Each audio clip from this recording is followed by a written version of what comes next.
جل سے آگے ہم آیتیں پڑھیں گے۔ آئیے شروع کرتے ہیں۔ الحمدللہ رب العالمین والصلاة والسلام علی سید المرسلین، اما بعد فاعوذ باللہ من الشیطان الرجیم، بسم اللہ الرحمن الرحیم۔ اچھا، یہ آیتیں تھوڑی جامع ہیں، اس لیے ابھی ہم حدیثیں نہیں پڑھیں گے، ابھی ہم انہی کی تفسیر مکمل کریں گے تاکہ یہ آیتیں مکمل ہو جائیں، یہ مسائل مکمل ہو جائیں، پھر ہم انشاءاللہ عز و جل آگے دیکھیں گے۔ اچھا، ابھی ہم نے جو لاسٹ ٹائم پڑھے تھے احکامات لوڈیوں کے حوالے سے، تو وہ مجھے امید ہے کہ سمجھ آ گئے ہوں گے، جنہوں نے بھی ریکارڈنگ دیکھ لیا ان کو بھی سمجھ آ گئے ہوں گے کہ سب سے پہلے عورتوں کے احکامات تھے کہ کون کون سے رشتے جو ہے حرام ہوتے ہیں، وہ ہم نے دیکھے کہ مائیں، بہنیں، بیٹیاں، پھوپھیاں، خالائیں، بھانجیاں، اسی طرح سے رضاعی رشتے جو ہوتے ہیں، اسی طرح دو بہنوں کا جمع کرنا حرام ہے۔ پھر لاسٹ ٹائم ہم نے یہ پڑھا تھا کہ وہ عورتیں جو کسی اور کے نکاح میں ہوں وہ بھی حرام ہیں۔ پھر ہم نے یہ پڑھا کہ البتہ وہ عورتیں جو جنگ میں تمہارے ہاتھ آئیں، یعنی کہ کیونکہ پچھلے دوروں میں جنگیں ہوتی تھی، اس کے نتیجے میں ظاہر ہے پھر جو ہارنے والا گروہ ہے ان کے بچے، ان کے عورتیں ایز اے غلام کے طور پہ ان کو ملتے تھے، تو اب ان کو کیسے معاشرے میں، جیسے کہ آپ نے سنی ہوگی وہ ویڈیو بھی میں نے ایک شیئر کی تھی کہ ان کو ایز اے سیکنڈ سٹیزن معاشرے میں جگہ ملتی تھی، کہ فرسٹ سٹیزنز تو نہیں ہیں کہ ان کے فل رائٹس ہوں، لیکن ایز اے سیکنڈ سٹیزن وہ لوڈیوں کے طور پہ جو ہے وہ ان کو جو ہے حیثیت ملتی تھی معاشرے میں، ان کے بھی حقوق ہوتے تھے، اور اس میں جو ہے کہ ان کے حوالے سے ہم نے احکامات پڑھے تھے کہ کس کس طرح سے جو ہے آپ ان کو لے سکتے ہیں۔ تو یہ کہ کسی شخص کو بھی ایسے حق نہیں ہے کہ جیسے ہی مطلب کوئی قید میں آئے تو ان سے وہ مباشرت کر لے، بلکہ اسلامی قانون ہوتا ہے، اس کے تحت وہ ان کو اختیار ہوتا ہے کہ چاہیں تو رکھیں، چاہیں تو فدیہ دیں۔ پھر اسی طرح سے ہم نے کئی سارے احکامات پڑھے تھے کہ کیا کیا اس میں شرائط ہیں کہ ایام مہواری آنے تک جو ہے مباشرت نہ کی جائے۔ پھر ہم نے یہ بھی پڑھا تھا کہ وہ جو ہے کسی بھی مذہب سے ان کا تعلق ہو سکتا ہے۔ پھر ہم نے یہ بھی پڑھا تھا کہ جس کو دی گئی ہے اس کے علاوہ کوئی شخص ان پہ اختیار نہیں رکھتا۔ اس کے علاوہ ہم نے یہ بھی پڑھا تھا کہ جس کو دی گئی ہے تو صرف اسی کی، اگر اس کا نکاح آپ نے کر دیا اس لونڈی کا، تو پھر آپ اس سے کوئی اس طرح کی خدمت نہیں لے سکتے۔ اور پھر جو ہے ہم نے یہ بھی پڑھا کہ جیسے بیویوں کی تعداد 4 کی پابندی ہے، تو لونڈیوں کی تعداد پر کوئی پابندی نہیں ہے، کیونکہ جنگ کے حالات معلوم نہیں ہوتے کس طرح کے ہوں گے۔ اور پھر ہم نے جو ہے اس میں یہ پڑھا کہ جب حکومت نے کسی کو دے دیا تو وہ اسے واپس نہیں لے سکتی۔ تو آئیے ہم مزید پڑھتے ہیں۔ آج ہم نے آیت نمبر 25 سے پڑھنا ہے۔ اعوذ باللہ من الشیطان الرجیم، بسم اللہ الرحمن الرحیم۔ وَمَن لَّمْ يَسْتَطِعْ مِنكُمْ طُولًا أَن يَنكِحَ الْمُحْصَنَاتِ الْمُؤْمِنَاتِ فَمِمَّا مَلَكَتْ أَيْمَانُكُم مِّن فَتَيَاتِكُمُ الْمُؤْمِنَاتِ وَاللَّهُ أَعْلَمُ بِإِيمَانِكُم بَعْضُكُم مِّن بَعْضٍ فَانكِحُوهُنَّ بِإِذْنِ أَهْلِهِنَّ وَآتُوهُنَّ أُجُورَهُنَّ بِالْمَعْرُوفِ مُحْصَنَاتٍ غَيْرَ مُسَافِحَاتٍ وَلَا مُتَّخِذَاتٍ أَخْدَانٍ فَإِذَا أُحْصِنَّ فَإِنْ آتَيْنَا بِفَاحِشَةٍ فَعَلَيْهِنَّ نِصْفُ مَا عَلَى الْمُحْصَنَاتِ مِنَ الْعَذَابِ ذَلِكَ لِمَنْ خَشِيَ الْعَنَاتَ مِنكُمْ وَأَن تَصْبِرُوا خَيْرٌ لَكُمْ وَاللَّهُ غَفُورٌ رَحِيمٌ۔ وَمَن لَّمْ يَسْتَطِعْ، اور جو نہ طاقت رکھے، مِنکم طولاً ان ينکح، تم میں سے مقدور کے نکاح کرے، یعنی جو طاقت نہ رکھے تم میں سے مقدور کے نکاح کرے، المحصناتی بیویوں سے، المؤمناتی مومن سے، فَمِمَّا مَلَكَتْ أَيْمَانُكُمْ، تو اس سے جو تمہارے ہاتھ مالک ہو جائے، مِن فتياتکم، تمہاری کنیزوں میں سے، المؤمناتی مومن مسلمان، واللہ اعلم، اور اللہ جانتا ہے، بِایمانکم، تمہارے ایمان کو، بعضکم، تمہارے بعد، من بعد میں سے، ایک دوسرے سے، فانکحوہن، سو ان سے نکاح کرو تم، بِإِذْنِ أَهْلِهِنَّ، اجازت سے ان کے مالک کی، وَآتُوهُنَّ، اور ان کو دو، أُجُورَهُنَّ، ان کے مہر، بالمعروف، دستور کے مطابق، محصناتی، قید نکاح میں آنے والیاں، غیر مصافحات، کے نہ ہوں مستی نکالنے والیاں، ولا متخذات، اور نہ آشنائی کرنے والیاں، اخدان، چوری چھپے، فَإِذَا أَحْسِنَّ پس جب وہ نکاح میں آ جائیں، فَإِنْ آتَيْنَا پھر اگر وہ کریں بفاحشہ کوئی بے حیائی فعلیہن تو ان پر نصف ہے علی المحسنات جو آزاد عورتوں کی سزا ہے، من العذاب یعنی عذاب سے سزا سے، ذالک لمن خشیہ یہ اس کے لیے ہے جو ڈرے، العنتا تکلیف زنا سے، منکم تم میں سے، وَأَن تَصْبِرُوا اور اگر تم صبر کرو خیر لکم تمہارے لیے بہتر ہے، واللہ غفور الرحیم اور اللہ بخشنے والا مہربان ہے۔ اور جو شخص تم میں سے اتنی مقدرت یعنی طاقت نہ رکھتا ہو کہ خاندانی مسلمان عورتوں یعنی محسنات سے نکاح کر سکے، اسے چاہیے کہ تمہاری ان لوڈیوں میں سے کسی کے ساتھ نکاح کرے جو تمہارے قبضے میں ہوں اور مومنہ ہوں۔ اللہ تمہارے ایمان والوں کا حال خوب جانتا ہے، تم سب ایک ہی گروہ کے لوگ ہو، لہٰذا ان کے سرپرستوں کی اجازت سے ان کے ساتھ نکاح کر لو اور معروف طریقے سے ان کے مہر ادا کر دو تاکہ وہ حصار نکاح میں محفوظ محسنات ہو کر رہیں، آزاد شہوت زانی نہ کرتی پھریں، نہ چوری چھپے آشنائیاں کریں۔ پھر جب وہ حصار نکاح میں محفوظ ہو جائیں اور اس کے بعد کسی بچلنے کے مرتکب ہوں تو ان پر اس سزا کی بنسبت آدھی سزا ہے جو خاندانی عورتوں محسنات کے لیے مقرر ہے۔ یہ سہولت تم میں سے ان لوگوں کے لیے پیدا کی گئی ہے جن کو شادی نہ کرنے سے بند تقویٰ کے ٹوٹ جانے کا اندیشہ ہو، لیکن اگر تم صبر کرو تو یہ تمہارے لیے بہتر ہے، اور اللہ بخشنے والا اور رحم فرمانے والا ہے۔ تو کافی کلیئر ہے الحمدللہ اس کے ترجمے سے اس سے کیا مراد ہے۔ تو اس میں سب سے شروع میں تو یہ لکھا ہے کہ جو ہے آزاد خاندانی عورتوں سے نکاح نہ کر سکتا ہو تو وہ پھر ان لونڈیوں کے ساتھ جو غلام کے طور پہ ہیں ان سے نکاح کر سکتا ہے۔ آئیے اس کی تفسیر پڑھتے ہیں۔ یعنی معاشرت میں لوگوں کے درمیان جو فرق مراتب ہیں وہ محض ایک اعتباری چیز ہے، ورنہ دراصل سب مسلمان یکساں ہیں، کیونکہ دیکھیے اس کے آیت میں ہم نے کیا پڑھا ہے کہ اللہ تمہارے ایمانوں کا حال جانتا ہے، تم سب ایک ہی گروہ کے لوگ ہو، یعنی اللہ کی نظر میں سب برابر ہیں۔ اوبویسلی یہ تقسیم معاشرے میں ہوتی ہے، تو کیا فرمایا کہ یہ جو ہے ایک اعتباری چیز ہے، ورنہ دراصل سب مسلمان یکساں ہیں، اور اگر کوئی حقیقی وجہ سے امتیاز ان کے درمیان ہے تو وہ ایمان ہے جو محض اونچے گھرانے ہی کا حصہ نہیں ہو سکتا۔ ہو سکتا ہے کہ ایک لونڈی ایمان و اخلاق میں خاندانی عورت سے بہتر ہے، بالکل ایسا پاسبل ہے کہ کوئی تقویٰ میں بہت زیادہ ہو، بہت زیادہ عبادت گزار ہو، بہت زیادہ اس کا ایمان ہو، اس کے اخلاق بھی بہت اچھے ہوں، اور ہو سکتا ہے کہ وہ غلام ہو، ایسا پاسبل ہے۔ اویسلی غلام وہ پیدائشی طور پہ تو نہیں تھی، وہ تو حالات واقعات ایسے بنے، پیدائشی طور پہ بھی ہوتے ہیں، لیکن یہ کہ ظاہر ہے کہ اولاد ہو جانے کے بعد ہم نے پڑھا تھا کہ وہ ام ولد ہو جاتی ہے، وہ پھر لونڈی نہیں رہتی جس کی اولاد ہو جائے۔ تو البتہ یہ کہ ایسا بالکل پاسبل ہے کہ وہ ایمان میں اس میں زیادہ ہو، تو اللہ تعالیٰ جانتا ہے، لیکن معاشرے میں جو ایک جو ہے فرق پڑا ہے، تو اس اللہ نے بیسیکلی یہ لوگوں کو انکریج کرنے کے لیے تاکہ وہ ایسے لوگوں کو اپنی یعنی سوسائٹی میں جیسے ہم نے پڑھا کہ جذب کرنے کے لیے ان سے نکاح کیا جائے، یہ نہ ہو کہ ان کو غلام ہی بنا کر رکھا جائے۔ تو آبویسلی ہم نے لاسٹ ٹائم پڑھا تھا کہ یہ ان ٹائم کے واقعات و حالات ہوتے ہیں جب کبھی جنگیں ہوں یا اس طرح کے حالات ہوں، تو یہ احکامات آبویسلی ابھی تک محفوظ ہیں۔ اس کی وجہ یہی ہے کہ ایسے حالات بن سکتے ہیں آگے آنے کے بعد، مطلب ابھی اس دور میں آئے نہ آئے البتہ ایسی جنگیں ہونی ہیں اور ملحمۃ الکبریٰ ہونی ہے، یا جیسے ورلڈ بھی پریڈکٹ کری ہے کہ تھرڈ ورلڈ وار ہونی ہے، تو اس کے نتیجے میں کیا کیا تبدیلی آ سکتی ہے، کیونکہ اسلام کے جو قوانین ہیں بالکل اصول و ضوابط کے مطابق ہیں، ورنہ تو ایسے لوگوں کو جس طرح سے چاہا جاتا ہے ٹریٹ کیا جاتا ہے، لیکن اسلام نے ان کے لیے جو ہے ہر چیز جو ہے مقرر کی ہے کہ کس طرح سے ہوگا۔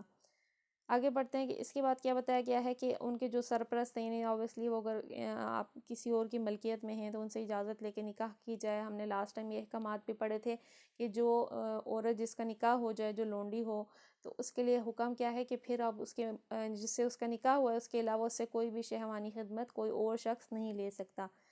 اور پھر کیا ہے کہ کیا فرمایا کہ اگر ان کا نکاح کیا جائے گا تو وہ محسنات بن جائیں گی، ٹھیک ہے۔ محسنات کا ہم نے لاسٹ ٹائم پڑھا تھا، میننگ آیت میں ہی پڑھا تھا کہ محسنات کن کو کہتے ہیں، کہ وہ عورتیں جو کسی کے نکاح میں ہوں ان کو محسنات کہتے ہیں۔ تو اب بتا رہے ہیں کہ تاکہ وہ محسنات بن جائیں یعنی نکاح میں ہو جائیں اور آزاد، پھر شہوت زانی نہ کرتی پھریں اور نہ چوری چھپیش نہیں کریں، یعنی وہ ہر طرح کے گناہ سے محفوظ ہو جائیں گی اگر ان کو ایک سیفلی ایک سیف ہیون مل جائے گا، وہ نکاح کا رشتہ ان کو مل جائے گا، تو پھر وہ کسی بھی غلط کام میں نہیں پڑیں گی۔ لیکن اگر وہ کسی گناہ کے کام میں پڑیں بھی تو اللہ فرما رہا ہے کہ ان کی سزا بھی آدھی ہے، یعنی جیسے ان کے حقوق تو کم ہیں عام عورتوں سے کیونکہ ایز اے سیکنڈ سٹیزن ہوتے ہیں، لیکن یہ کہ اگر ان سے کوئی غلطی ہو بھی جائے تو ان کی سزا بھی آدھی ہے اس سزا کے جو کہ خاندانی عورتوں کے لیے اس کی نسبت ان کی سزا آدھی ہے۔ سرسری نگاہ میں یہاں ایک پیچیدگی واقع ہوتی ہے جس سے خوارج اور ان دوسرے لوگوں نے فائدہ اٹھایا ہے جو رجم کے منکر ہیں اور کہتے ہیں کہ اگر آزاد شادی شدہ عورت کے لیے شریعت اسلام میں زنا کی سزا رجم ہے تو اس کی نصف سزا کیا ہو سکتی ہے جو لونڈی کو دی جائے، لہٰذا یہ آیت اس بات پر دلیل قاطع ہے کہ اسلام میں رجم کی سزا ہی نہیں۔ تو کیا ہے کہ خوارج اویسلی ان لوگوں کو کہتے ہیں جو کہ کسی ایک چیز کو لے کر ایکسٹریمزم کی طرف چلے جاتے ہیں، کسی ایک فیکٹر کو پکڑ کے، یا فار ایگزامپل جیسے لونڈی غلام والا کنسیپٹ ہے یا جہاد والا ہے، یا کسی ایک چیز کو لے کے جو ایکسٹریمزم کی چلے جائیں انہیں خوارج کہتے ہیں، جو ایک چیز کو بالکل یعنی کہ اس میں وہ کسی قسم کی لچک نہیں سمجھتے، یا یہ کہ ایسی آیتوں کے پیچھے پڑ جاتے ہیں جن میں شک ہوتا ہے، جیسے ہم نے پڑھا تھا کہ قرآن کے کچھ آیتیں محکم ہیں اور کچھ جو ہیں ان میں کچھ نہ کچھ شک ہے، یعنی کہ ان کے احکامات کو سمجھنے میں، تو اللہ نے فرمایا تھا کہ ان کے پیچھے نہ پڑا جائے جن میں ایسی بات ہو۔ تو ایسے لوگوں کو خوارج کہتے ہیں جو کسی ایک چیز کو یعنی اس طرح سے ایکسٹریمزم کی طرف لے جائیں۔ تو انہوں نے اس آیت میں کیا کیا، اس آیت کے حوالے سے ان کے کیا اوپینین ہیں کہ کیونکہ سزا آدھی ہے ان کی، تو اس کا مطلب ہے کہ رجم کا تو کچھ بھی آدھا نہیں ہو سکتا، تو انہوں نے فرمایا کہ اس کا مطلب ہے رجم کی سزا ہے ہی نہیں، حالانکہ رجم کی سزا بالکل کلیئرلی مینشن ہے، شادی شدہ اگر کوئی مرد یا عورت زنا کرتا ہے تو اس کی سزا رجم کرنا ہے، یعنی پتھر مارنا ہے۔ تو انہوں نے پھر رجم کی سزا کو اس طرح سے اس کے اگینسٹ فتویٰ دیا۔ تو یہاں کیا فرمایا جا رہا ہے، لیکن ان لوگوں نے قرآن کے الفاظ پر غور نہیں کیا۔ اس رکوع میں لفظ محسنات محفوظ عورتیں دو مختلف معنوں میں استعمال کیا گیا ہے، ایک شادی شدہ عورتیں جن کو شوہر کی حفاظت حاصل ہو، دوسرا خاندانی عورتیں جن کو خاندان کی حفاظت حاصل ہو اور اگرچہ وہ شادی شدہ نہ ہوں، ٹھیک ہے۔ تو یہ صرف جسٹ کیونکہ اب اس لیے میں پتہ ہے کہ فار ایگزامپل آزاد مرد عورت زنا کرے تو اس کی سزا 100 کوڑے ہے، تو اگر کوئی لونڈی یا غلام کرے تو اس کی سزا کیا ہوگی، 50 کوڑے ہوگی، اس کے ہاف ہوگی۔ تو ضروری نہیں ہے کہ یہ آیت میں جو بیان کیا گیا ہے وہ صرف شادی شدہ کے لیے ہوگی، یعنی اس طرح سے وہ رجم کے اگینسٹ نہیں وہ اس آیت کو جو ہے وہ بنا سکتے۔ آیت زیر بحث میں محسنات کا لفظ لونڈی کے بالمقابل خاندانی عورتوں کے لیے دوسرے معنی میں استعمال ہوا ہے، نہ کہ پہلے معنی میں، جیسے کہ آیت کے مضمون سے صاف ظاہر ہے۔ بخلاف اس کے لونڈیوں کے لیے محسنات کا لفظ پہلے معنی میں استعمال ہوا اور صاف الفاظ میں فرمایا ہے کہ جب انہیں نکاح کی حفاظت حاصل ہو جائے تب ان کے لیے زنا کے ارتکاب پر وہ سزا ہے جو مذکور ہوئی۔ اب اگر غائر نگاہ سے دیکھا جائے تو یہ بات بالکل واضح ہو جاتی ہے کہ خاندانی عورت کی دو حفاظتیں حاصل ہوتی ہیں، خاندان کی حفاظت جس کی بنا پر وہ شادی کے بغیر بھی محسنہ ہوتی ہے، دوسری شوہر کی حفاظت جس کی وجہ سے اس کے لیے خاندان کی حفاظت پر ایک اور حفاظت کا اضافہ ہو جاتا ہے۔ بخلاف اس کے لونڈی جب تک لونڈی ہے محسنہ نہیں ہے کیونکہ اس کے کسی خاندان کی حفاظت حاصل نہیں ہوتی، البتہ نکاح ہونے پر اس کو شوہر کی حفاظت حاصل ہوتی ہے اور وہ بھی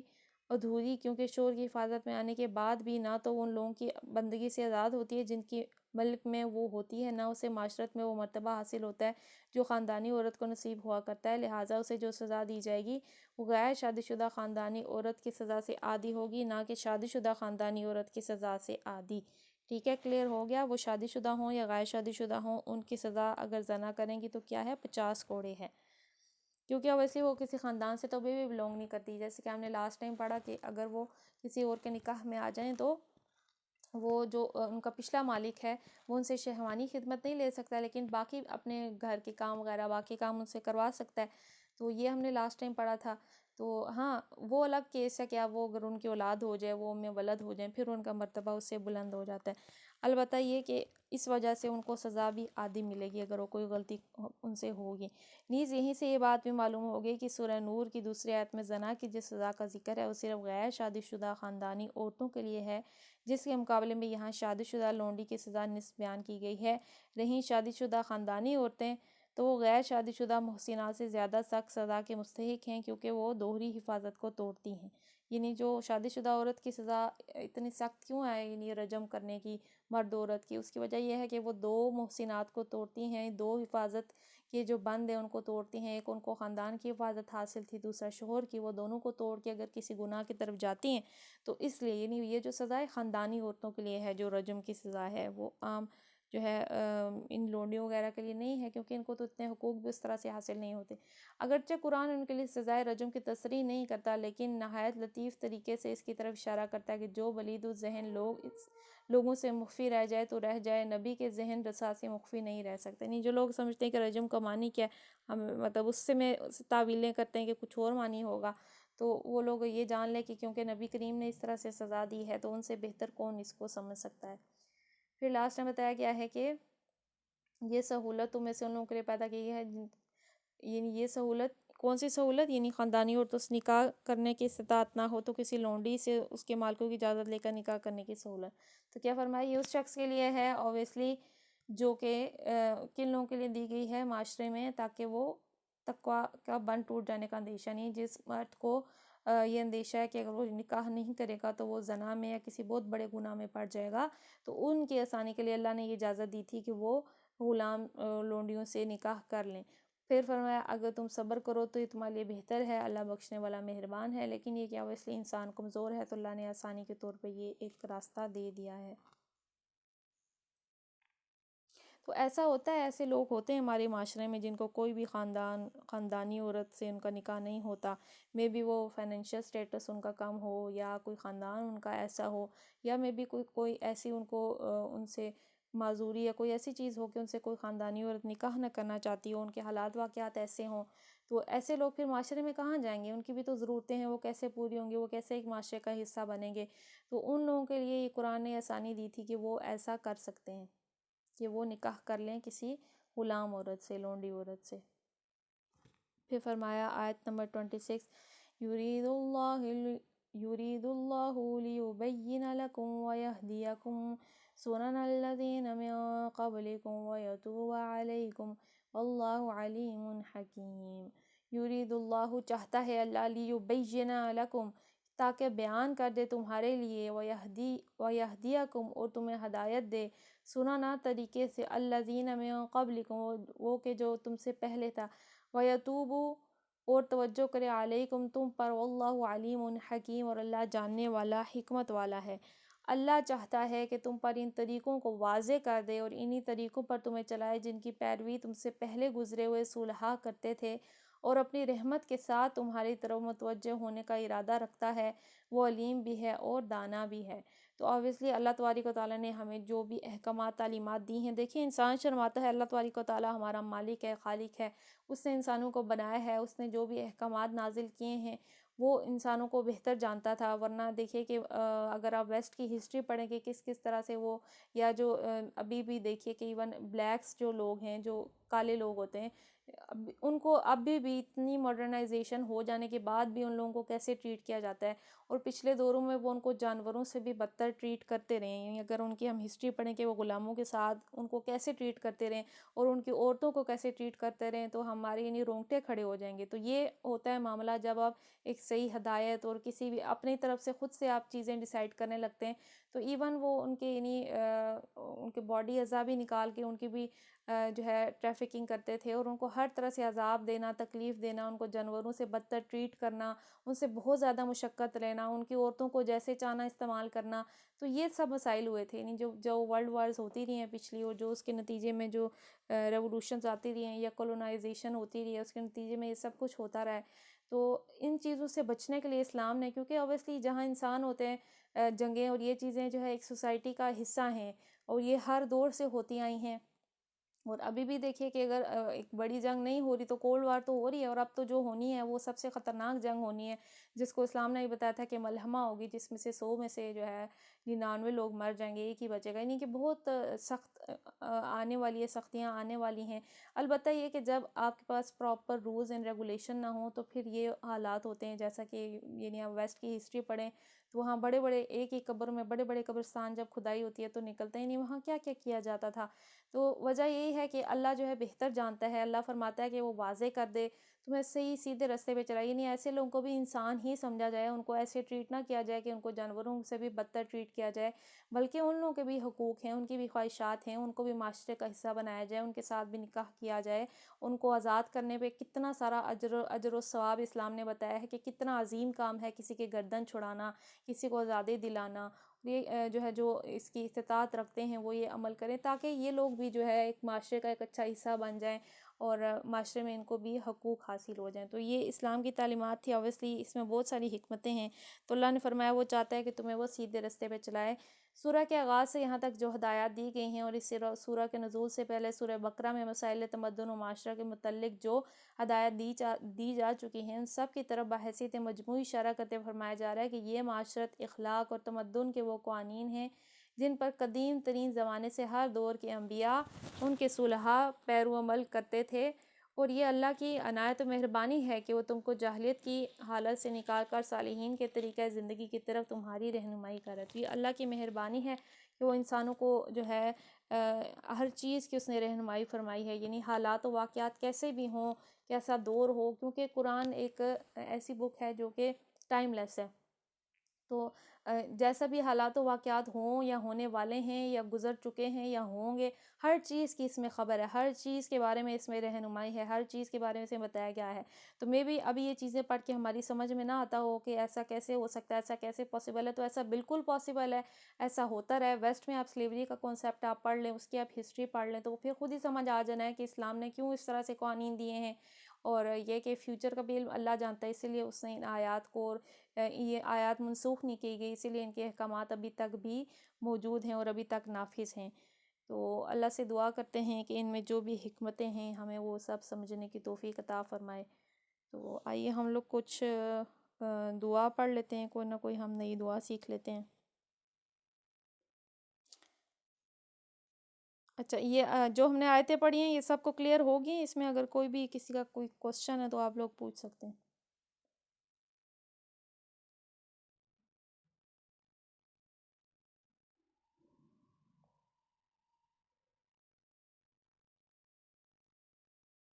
آئیے ہم کچھ تعزیت کی دعائیں پڑھ لیتے ہیں۔ تعزیت جو ہے کس موقع پہ کی جاتی ہے اور کیوں کی جاتی ہے؟ تو تعزیت کہتے ہیں کسی کے جو ہے جیسے فوتگی وغیرہ ہو جائے، کسی کے لواحقین یا فوت ہو گئے،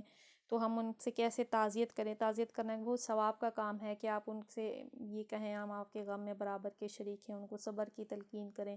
تو کچھ جو ہے سنت دعائیں بھی ہیں جس طرح سے ہمارے نبی نے تعزیت کی، تو وہ دعائیں بھی ہم تھوڑی بہت یاد کر لیں اور ہم پڑھ لیں تو اچھی چیز ہے۔ تو اس دعا کے بعد لواحقین کو صبر کرنے اور ثواب کی امید دلانے کی تلقین کرنی چاہیے، یعنی آپ یہ دعا پڑھیں اور پھر ان کے جو لواحقین ہیں جن کی بھی کوئی فوت ہو گیا، آپ ان کو صبر کی تلقین کریں، صبر پہ جو ثواب ملے گا اس کے بارے میں ہم انہیں بتائیں، یعنی اسلامی طریقے سے ہم اچھے طریقے سے ان کو بتائیں۔ تو آئیے دعا پڑھتے ہیں۔ صحیح بخاری سے دعا ہے، ان للہ ما اخذ وله ما اعطى وكل شيء عنده باجل مسمى، یقیناً اللہ ہی کا ہے جو اس نے لیا اور اسی کا ہے جو اس نے دیا، اور اس کے پاس ہر چیز وقت مقررہ کے ساتھ ہے۔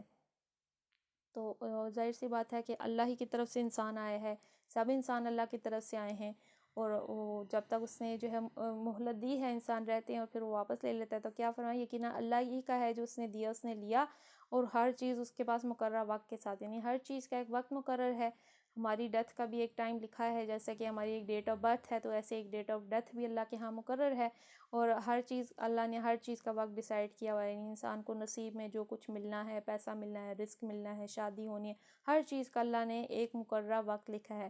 تو یہ ہم نے جو ہے اگلے بندے کو بتانا ہے، اور پھر ان کو صبر کی تلقین کرنی ہے، کہ جیسے دعا ہوتی ہے کہ انا للہ و انا الیہ راجعون، اللہ ہی کے ہیں، اللہ ہی کی طرف جانے والے ہیں۔ تو یہ دعا ہے کہ انا للہ ما اخذ وله ما اعطى وكل شيء عنده باجل مسمى، اجل مسمى یعنی مقررہ وقت۔ یہ دعا بھی بہتر ہے۔ یہ دعا ہے، اعظم اللہ اجرک و احسن عزاءک وغفر لمیتک، اللہ تیرا اجر بڑھائے اور تمہیں اچھے طریقے سے تسلی دے اور تمہارے فوت شدہ کو معاف فرمائے۔ تو اگر دعا نہیں یاد ہوتی تو ترجمہ تو ایٹ لیسٹ یاد کر لینا چاہیے، اور دعا کی بھی یاد کرنے کی کوشش کرنی چاہیے۔ یہ دعا میں کیا ہے کہ اللہ تیرا اجر بڑھائے، کس چیز پہ اجر بڑھائے؟ نہیں، ظاہر ہے جس کے لواحقین فوت ہوئے وہ صبر کرے گا، صبر پہ اس کا اجر بڑھائے، اور اچھے طریقے سے تمہیں تسلی دے اور تمہارے فوت شدہ کو معاف فرمائے، یعنی جب بھی تمہارے فوت ہو گئے اللہ ان کی مغفرت فرمائے، ان کے لیے دعا کریں، اور اس کو جو ہے اللہ تمہیں اچھے طریقے سے تسلی دینی، اس شخص کو ہم نے حوصلہ دینا ہے اس طرح سے۔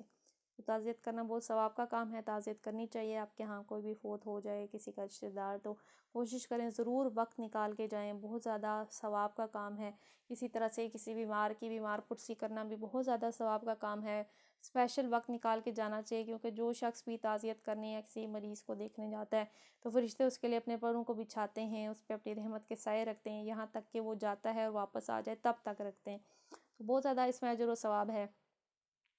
تو جو بھی ظاہر ہے جو تکلیف سے گزرتا ہے اس کی دعا بھی قبول ہوتی ہے، ایسے لوگوں سے دعا بھی کروانی چاہیے جو بھی صبر کر رہا ہوتا ہے، اور جو بھی بیمار ہوتا ہے ان سے بھی اپنے لیے دعا کیا کریں، کروایا کریں۔